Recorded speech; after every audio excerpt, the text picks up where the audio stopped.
Mucha gente conocía a todos, Claro, con los años que ha llevado porque como hasta estuve 19 años de jugador, aquí, joder, y es que la tribuna no estaba. llegaba hasta abajo, o sea, había mucha gente que estaba justo detrás de la portería, ¿no? Entonces había gente que todos los domingos se ponía en ese sitio y por lo que sea le gustaba ver el fútbol desde abajo, ¿no? Claro, sí.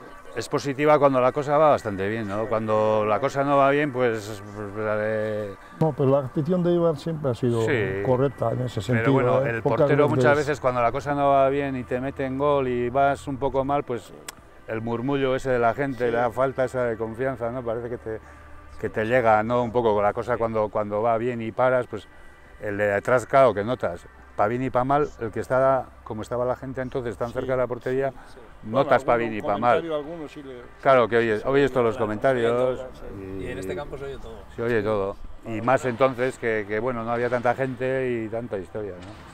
Para ver el fútbol es una gozada. Sí, O sea, sí. ves, por Yo ejemplo, estoy- en primera, yo estoy ahí. en primera que veas otros campos y, joder, no se siente el fútbol. Aquí vienes y... Yo vengo con amigos de La Real que están en Anoeta, allá arriba, y vienen aquí, y vienes aquí y dices, joder, esto es otro fútbol. Si parece que estamos ves otra manera de ver fútbol, claro, de arriba ves de una manera que joder, ves todos los fallos y tal. Aquí te estás a la altura casi del jugador y dices, ostras. Esto de cuando vine yo en el 79 es como si te ponen a los años y vienes aquí, dices, ¿dónde estoy? ¿En Inglaterra? Es que no tiene nada que ver.